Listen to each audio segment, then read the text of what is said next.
Un saludo a los amigos de BPI TV, nos encontramos exactamente desde la ciudad de Caracas para compartir con ustedes un balance que ofreció en horas de la mañana el Foro Penal de Venezuela. A mi lado se encuentra Alfredo Romero, director ejecutivo de esta ONG, quien nos va a hablar sobre lo que ha sido este balance que tienen hasta este momento de la situación de los presos políticos dentro del país.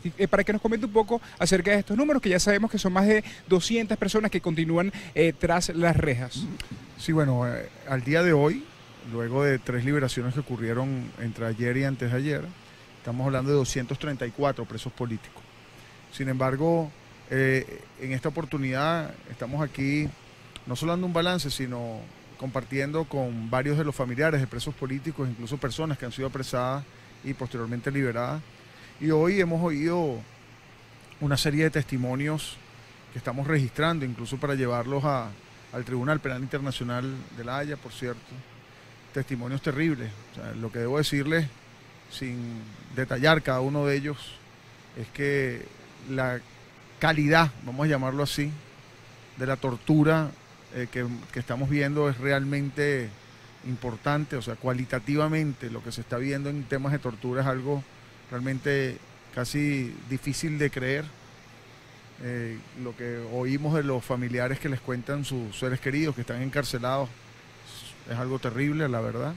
Y precisamente por eso estamos también, trajimos en este momento, en este lugar, a la representante de la organización Robert F. Kennedy, que es una organización de derechos humanos aliada del Foro Penal, que está precisamente recopilando toda esta información también para colaborar internacionalmente en todas las denuncias al respecto. Es de notar que, solo para que tengan una idea, porque se habla de presos políticos y pareciera que el preso político es una persona, los que sobre todo quieren seguir, pues, digamos, la guía del gobierno en cuanto a la falsedad de las detenciones de estas personas, a lo injustificado de las detenciones. Para que más o menos tengan una idea, 139 personas de estos 234 ni siquiera han tenido derecho a juicio. Inclusive personas que llevan más de 3 años no han tenido derecho a saber de qué se les acusa, ni derecho a que se les defienda. Hay un caso, por ejemplo, de Marcelo Croatto, que es un abogado, por cierto, colaborador del Foro Penal, que a estas alturas ni siquiera se ha determinado, el tribunal no ha decidido si comienza el juicio o no, porque no ha pasado la audiencia preliminar.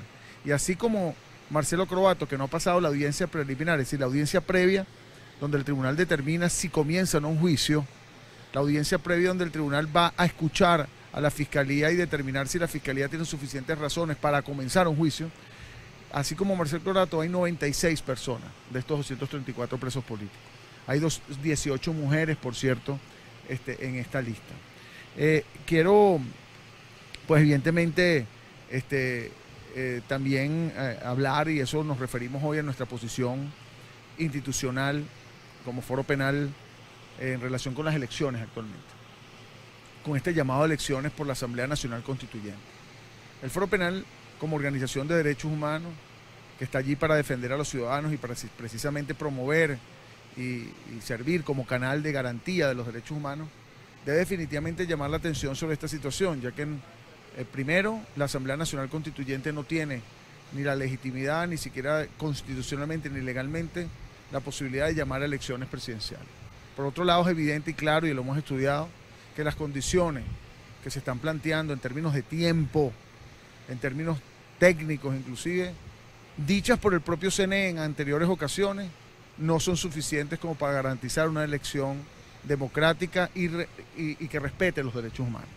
Nosotros como Foro Penal no podemos más sino llamar la atención del gobierno a que rectifique, y aquellos funcionarios que no quieren caer en el abismo de la violación a los derechos humanos, porque la violación a los derechos políticos de los ciudadanos es una violación a los derechos humanos, y cuando se hace sistemática también implica crímenes de lesa humanidad, porque todo es un componente, un contexto que está siendo observado por la Fiscalía del Tribunal Penal Internacional.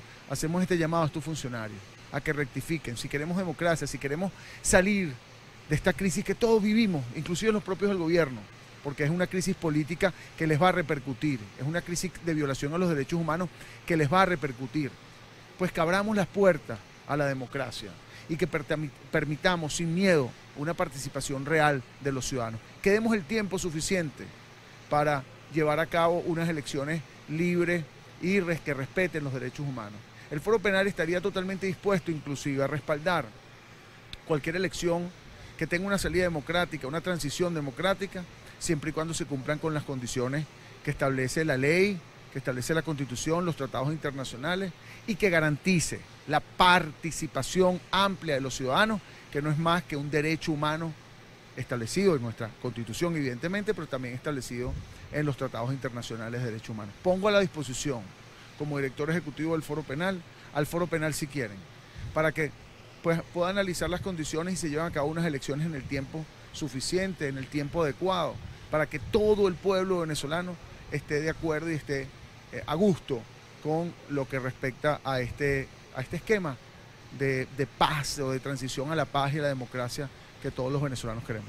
Imagino que durante estos días también va a hacer seguimiento a lo que ha sido todo este llamado del Consejo Nacional Electoral, que bueno, ha sido bien complicado. ¿Perdón? Si va a hacer el seguimiento, la organización. No, es que el problema de las elecciones no es el momento de las elecciones, no es el 22 de abril.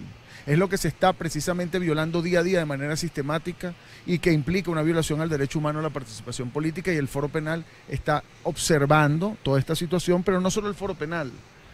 Inclusive el Tribunal Penal Internacional de La Haya está observando, porque tiene un examen preliminar abierto y está observando todo y cada uno de lo que se diga que implique pues un cerco, un degollamiento del ciudadano venezolano y de la democracia en Venezuela. Lo que se está es degollando la democracia, pero además se está haciendo demasiado evidente. El mundo entero lo está viendo así. Y el mundo entero, no es solo el mundo entero, el mundo entero es importante, pero todos los venezolanos que son realmente los que sufren, los que no consiguen alimentos, los que no consiguen medicina, los que sus seres queridos se les mueren por la falta de atención médica, los que quieren irse del país, que ahorita es básicamente casi que el clamor de cada venezolano, cuándo se va a ir, cuándo puede salir para pues seguir su vida y tener algo de calidad de vida. Todos esos son los venezolanos que están esperando precisamente que se abra el sistema democrático de manera libre. Y precisamente cuando tú cercas, cuando degollas a los ciudadanos, cuando los cercas, cuando los implica un esquema de persecución. La persecución política es precisamente cuando tú les niegas el derecho a la participación libre de los ciudadanos. Y eso es precisamente, dentro del contexto global, lo que está analizando al día de hoy la Fiscalía del Tribunal Penal Internacional. La relatora que viene de la organización Kennedy también está viendo los casos de que están afuera o en el interior del país. ¿Se acercaron acá o ya va a trasladarse hasta otras partes? ¿Hasta cuándo va a estar acá tratando de recoger todos estos testimonios? Son 2 días nada más. Hoy estamos con testimonios en Caracas. Vamos a ir también al estado de Aragua. También de personas de Carabobo van a ir al estado de Aragua. Y bueno, en el tiempo eso es lo que vamos a poder recopilar. Si algunas personas de otros lugares del país también se han acercado particularmente al estado de Aragua, donde vamos a ir. Pero hay que recordar que el problema es el siguiente: personas que viven en el estado de Aragua, sus familiares, por ejemplo, están muchos de ellos en la 26 de julio, que es en San Juan de los Morros, en el estado Guárico. Y hoy, ya que me haces la pregunta, por cierto, uno de esas personas que está en la penitenciaría, en el centro de procesados judiciales del 26 de julio de San Juan de los Morros, que es el sargento Montero, le tuvieron que sacarlo de emergencia de la 26 de julio en este momento y lo llevaron no sabemos a qué hospital por una angina en el pecho, y evidentemente esa situación impidió que los familiares estuvieran aquí con nosotros y que probablemente iba a impedir que estén con nosotros en Maracay.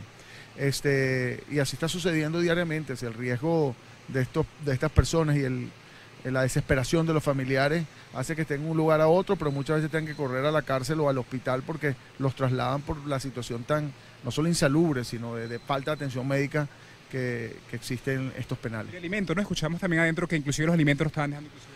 Bueno, imagínense ustedes, si no hay alimento para las personas libres, piensen cómo puede haber alimentos para las personas encarceladas. Muchísimas gracias, de verdad. Estamos conversando con Alfredo Romero, él es representante del Foro Penal, quien resumía parte de la jornada que estaban realizando en horas o desde tempranas horas de la mañana de este viernes, donde algunos familiares de los presos políticos, inclusive algunos de los liberados recientemente, estaban exponiendo algunos de los casos a la relatoría tanto de la ONG foro penal, como también a unas relatoras de algunas ONG internacionales como la organización Kennedy, que se encuentra en este momento y va a estar hasta el día de mañana recogiendo todos los testimonios del centro de Venezuela. Es parte de la información que podemos aportar para BPI TV desde la ciudad de Caracas, quien le reportó Héctor Luis Caldera.